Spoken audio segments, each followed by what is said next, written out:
بسم اللہ الرحمن الرحیم وبہ نستعین وصلی اللہ علی نبینا محمد وعلی آلہ وصحبہ اجمعین ومن تبعہم بإحسان الی یوم الدین وبعد۔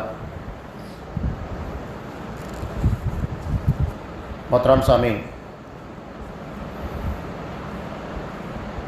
آپ صلی اللہ علیہ وسلم نے 10 نبوی کے بعد مکہ کے باہر اسلام کی دعوت پیش کرنے کی کوشش کی، اور اس کے لیے جو پہلا سفر آپ نے کیا وہ طائف کا تھا۔ طائف مکہ سے 60 میل کی دوری پر ہے، اور جن لوگوں نے طائف کو دیکھا ہے اور اس راستے کو دیکھا ہے، پہاڑیاں ہیں۔ اس زمانے میں آپ صلی اللہ علیہ وسلم نے پیدل کیسے سفر کیا ہوگا آپ اندازہ لگا سکتے ہیں۔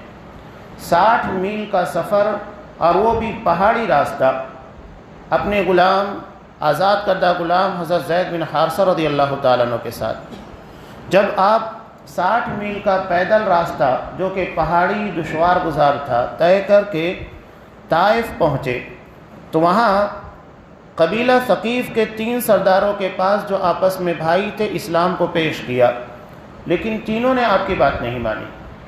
آپ صلی اللہ علیہ وسلم نے ان سے درخواست کی جو بات آپ لوگوں نے کہی ہے، یعنی میری بات رد کرتی، میری دعوت قبول نہیں کی، اسے پس پردہ رکھو، اس لیے کہ سرداروں کے اثرات ہوتے ہیں۔ جب لوگوں کو معلوم ہوگا کہ ہمارا سردار ہی بات نہیں مان رہا ہے تو ہم کیوں مانیں؟ پس پردہ رکھنے کا حکم دیا۔ اس کے بعد آپ صلی اللہ علیہ وسلم 10 دن تک طائف میں رہے۔ طائف میں رہنے کے بعد لوگوں کو دین کی دعوت دی، لیکن کسی نے قبول نہیں کیا، اور سب سے بڑی اور دشوار گزار بات یہ تھی کہ اوباشوں کو، بدماشوں کو آپ کے پیچھے لگایا، جنہوں نے نفسیاتی طور پر آپ کو ٹارچر کیا، گالیاں دیں، جسمانی طور پر آپ کو پتھر سے مار کر لہو لہان کر دیا۔ بتائیے ایک نبی کے لیے اس سے سخت دن کون سا ہو سکتا ہے کہ دعوت جو اپنے مفاد کے لیے نہیں بلکہ لوگوں کے فائدے کے لیے دی جا رہی ہے، اور نتیجے میں لوگ بات کو ماننے کے بجائے الٹا اس داعی کے پر، جنت کی طرف بلانے والے اس شخص کے اوپر کیچڑ اچھال رہے ہیں، پتھر مارے جا رہے ہیں، فکرے کسے جا رہے ہیں۔ یہ قیامت تک کے لیے داعیوں کے لیے سبق ہے کہ اس راہ میں اس طرح کی تکالیف آتی رہتی ہیں۔ ایسا نہیں ہے کہ ہر جگہ آپ کو آؤ بھگت کی جائے۔ لوگ باتیں کرتے ہیں اس لیے کہ جب یہاں باتیں کی جائے گی دین کی، ایسا نہیں ہے کہ 10 لوگ بیٹھے ہوئے 10 کے دماغ کے اندر بات چلی جائے، کسی کے خلاف ہوگی، کسی کے مزاج کے مطابق نہیں ہوگی، تو ہر کوئی اپنے اعتبار سے کچھ نہ کچھ کہے گا جو نفسیاتی طور پر انسان کو ٹارچر کرتا ہے، پریشان کرتا ہے۔ اس لائن ان فیلڈ سے جڑے ہوئے ہیں، جو بھی سال کا تجربہ ہے سب ہمیں پتہ لگتا ہے۔ ایسا نہیں ہے کہ لوگ قرآن حدیث کو سننے کے بعد فوراً مان لے، ہر طریقے ریئیکشن، ہر طریقے کے جوابات سامنے آتے ہیں۔ آپ صلی اللہ علیہ وسلم کے ساتھ یہ واقعہ پیش آیا، یہاں تک کہ یہ طائف سے 3 میل تک اتنا لمبا آپ کے پیچھے لگے رہے۔ اس کے بعد آپ صلی اللہ علیہ وسلم وہاں سے عتبہ اور شیبہ کے باغ میں پناہ لی، جو کہ مکہ کے رہنے والے تھے۔ طائف کے 3 میل کے فاصلے کے پر ان کا باغ تھا، وہاں پناہ لی۔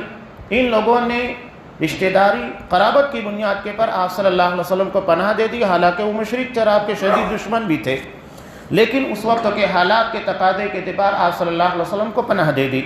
وہاں جانے کے بعد آپ صلی اللہ علیہ وسلم نے جو دعا مانگی بہت پیاری دعا تھی، اور ایک انسان جو اتنی محنت کرنے کے بعد جب نتیجہ نہیں نکلتا ہے، رزلٹ نہیں ہاتھ آتا ہے، تو اللہ کے سامنے کیسے گڑگڑاتا ہے، وہ ساری چیزیں، وہ سارا درد اس دعا کے اندر جھلکتا ہے۔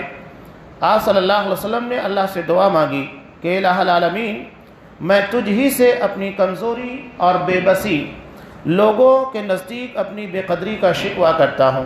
یہ آپ صلی اللہ علیہ وسلم کی دعا کے الفاظ ہیں۔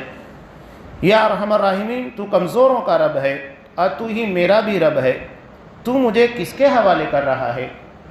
کیا کسی بیگانے کے جو میرے ساتھ سختی سے پیش آئیں، یا کسی دشمن کے جس کو تو نے میرے معاملے کا مالک بنا دیا ہے؟ اگر مجھ پر تیرا غضب نہیں تو مجھے کوئی پرواہ نہیں، لیکن تیری عافیت میرے لیے زیادہ کشادہ ہے۔ میں تیرے چہرے کے اس نور کی پناہ چاہتا ہوں جس سے تاریکیاں روشن ہوتی ہیں۔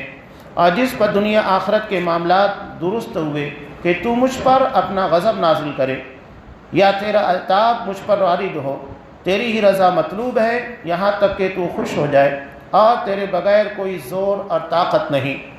اس دعا کے ذریعے سمجھ لیجئے کہ آپ صلی اللہ علیہ وسلم نے اپنا کون سا درد اللہ کے سامنے بیان کیا تھا۔ اس کے بعد انہوں نے جو باغ کے مالک تھے آپ صلی اللہ علیہ وسلم کے پاس اپنے عیسائی غلام اداس کو بھیجا، انگور کا ایک خوشہ دے کر آپ صلی اللہ علیہ وسلم نے اس کو لیا اور بسم اللہ کہہ کر تناول فرمایا۔ تو اس عیسائی غلام نے کہا کہ یہ جملہ جو آپ کہہ رہے ہیں ادھر کے لوگ نہیں کہتے ہیں، آپ کون ہو؟ تو کہا، آپ صلی اللہ علیہ وسلم نے اس سے پوچھا کہ تم کون ہو؟ تو کہا کہ نینوا کا رہنے والا۔ تب آپ صلی اللہ علیہ وسلم نے کہا کہ یہ تو میرے بھائی یونس ابن متہ کا شہر ہے، اور میرے بھائی تھے، وہ بھی نبی تھے، میں بھی نبی ہوں۔ جیسے یہ بات سنی کہا کہ یہ نبی کے علاوہ کوئی نہیں کہہ سکتا ہے۔ اس کے بعد وہ آپ صلی اللہ علیہ وسلم کے ہاتھوں کو بوسہ دینے لگا۔ جب یہ چیز عتبہ اور شیبہ نے دیکھی تو کہا کہ یہ بھی لگتا ہے اس کے دین سے متاثر ہو چکا ہے، گمراہی کے راستے کے پر چلا گیا ہے۔ بعد میں حالانکہ انہوں نے اس غلام کو آ کر سمجھایا بھی، لیکن غلام نے کہا کہ یہ بات جو انہوں نے پیش کی ہے سوائے نبی کے کوئی نہیں کہہ سکتا تھا، اور یہ حقیقت میں نبی ہے۔ آپ صلی اللہ علیہ وسلم وہاں پر رکنے کے بعد جب واپس مکہ کے لیے لوٹے تو راستے میں حضرت جبرائیل علیہ السلام نمودار ہوئے، اور نمودار ہونے کے بعد کہا کہ میرے ساتھ فرشتہ ہے پہاڑوں کا، اگر آپ حکم دیں تو طائف کی اس بستی کو دو پہاڑوں کے درمیان رکھ کر پیس دیا جائے۔ ایک نبی کے ساتھ اس طرح کا سلوک کرنا، دعوت کے مقابلے میں اس طرح دائی کے پر انگشت نمائی کرنا، پتھر مارنا، یہ اللہ کو گوارا نہیں ہے۔ لوگ حرکتیں کرتے نکل جاتے، لیکن اللہ کے اس رد عمل کی بنیاد کے پر پتہ چلتا ہے کہ ایک دائی کی دعوت کے جواب میں اگر آپ نے غلط ریئیکشن دیا تو اللہ کی طرف سے عذاب آ سکتا ہے۔ فرشتہ بھیجا گیا کہ ان کو پہاڑوں کے درمیان پیس دیا جائے، یہ اللہ کی طرف سے آپ کو اختیار دیا گیا تھا، اور یہ اختیار جتاتا ہے کہ دعوت کو رد کرنے کا نتیجہ کیا ہوتا ہے۔ اس کے بعد آپ صلی اللہ علیہ وسلم نے کہا کہ نہیں، مجھے امید ہے کہ اللہ ان کی نسل سے ایسے لوگوں کو پیدا کرے گا جو مسلمان ہوں گے، اور آپ کی اس خواہش کے عین مطابق اللہ تبارک و تعالیٰ نے پوری طائف کی نئی نسل جو ان لوگوں کے بعد کا جنریشن تھا، اللہ نے ان کو اسلام کی دعوت دی۔ آپ صلی اللہ علیہ وسلم جب آگے بڑھنے کے بعد جب مکہ کے قریب پہنچے وادی نخلہ، وہاں آپ صلی اللہ علیہ وسلم نماز فجر ادا کر رہے تھے کہ جنوں کی ایک جماعت آئی، آپ سے ملاقات کی، آپ کے پر ایمان لائی۔ یہ آپ صلی اللہ علیہ وسلم کے لیے ایک بہت بڑا سہارا تھا کہ ٹھیک ہے لوگ مسلمان نہیں ہو رہے ہیں، لیکن اللہ تبارک و تعالیٰ نے غیبی مدد کی، جنوں کو آپ کی دعوت سے متاثر کر دیا، اور وہ آپ صلی اللہ علیہ وسلم پر ایمان لائے۔ اس کے بارے میں پوری تفصیل ہے جو سیرجین کے اندر بیان کی گئی کہ یہ لوگ آسمانوں کے پر جاتے تھے، باتیں سنتے تھے، لیکن آپ صلی اللہ علیہ وسلم کی نبوت کے بعد آسمان کے پر پہرے بٹھا دیے گئے، کوئی وہاں جا کر کسی بات کو سن نہیں سکتا تھا۔ تو سمجھ گئے کہ کوئی ایسا واقعہ پیش آنے والا ہے جس کی وجہ سے آسمان کے پر اتنا سخت پہرا لگا ہوا ہے، اور اسی کی تلاش میں وہ زمین کے پر چکر لگا رہے تھے، اور اسی میں ایک جماعت آپ صلی اللہ علیہ وسلم کو فجر کی نماز میں قرآن پڑھتے ہوئے سن لی۔ وہ سمجھ گئے کہ اس قرآن کی وجہ سے اللہ نے اتنا سخت پہرا لگایا تھا، اور وہ آپ صلی اللہ علیہ وسلم پر ایمان لائے، اور اس کے بعد اپنی قوم میں دائی بن کر لوٹے۔ ابھی ایمان لے کر آئے، ادھر دائی بن گئے، اپنی قوم کو دعوت دے رہے ہیں کہ وَمَن لَا يُجِبْ دَاعِيَ اللَّهِ فَلَيْسَ بِمُعْجِزٍ فِي الْأَرْضِ وَلَيْسَ لَهُ مِن دُونِهِ أَوْلِيَاءُ أُولَٰئِكَ فِي ضَلَالٍ مُّبِينٍ، کہ جو اللہ کے دائی کی دعوت قبول نہ کرے وہ زمین میں اللہ کو بے بس نہیں کر سکتا، اور اللہ کے سوا اس کا کوئی کارساز ہے بھی نہیں، اور ایسے لوگ کھلی گمراہی میں ہیں۔ یہ آپ صلی اللہ علیہ وسلم کے لیے بہت بڑی مدد تھی، تسلی تھی۔ جب آپ صلی اللہ علیہ وسلم مکہ پہنچے تو چونکہ مکہ سے آپ کو نکالا جا چکا تھا، آپ صلی اللہ علیہ وسلم نے کئی لوگوں کے پاس پیغام بھیجے کہ مجھے اپنی پناہ کے اندر مکہ میں داخل کرو، اس کے بغیر آپ داخل نہیں ہو سکتے تھے۔ سوچئے کہ آپ صلی اللہ علیہ وسلم کی حالت کیا تھی۔ اخنس بن شریح کے پاس پیغام بھیجا، اس نے بھی انکار کر دیا، کئی سردار۔ آخر میں مطعم بن عدی کے پاس آپ صلی اللہ علیہ وسلم نے پیغام بھیجا تو اس نے کہا کہ ٹھیک ہے، اپنے قبیلے اور اپنے بچوں کو ہتھیار بند کر کے مکہ کے باہر لایا۔ آپ صلی اللہ علیہ وسلم ان کی پناہ میں کعبۃ اللہ میں آئے، کعبۃ اللہ میں آ کر حجر اسود کو بوسہ دیا، 2 رکعت نماز ادا کی، اور اس کے بعد ان لوگوں نے آپ صلی اللہ علیہ وسلم کے گھر میں انہیں چھوڑا۔ یہ آپ کی حالت بن چکی تھی۔ بہرحال اس احسان کو آپ صلی اللہ علیہ وسلم نے کبھی نہیں بلایا، یہاں تک کہ بدر کے موقع پر جب سرداران قریش اور قریش کے بڑے بڑے لوگوں کو قیدی بنایا گیا تھا، اس وقت آپ صلی اللہ علیہ وسلم نے کہا کہ اگر ان بدبودار لوگوں کے لیے مطعم بن عدی ریکویسٹ کرتے انہیں چھوڑ دینے، آزاد کر دینے کی، تو میں انہیں آزاد کر دیتا۔ اتنا بڑا احسان تھا، آپ صلی اللہ علیہ وسلم نے مانا تھا۔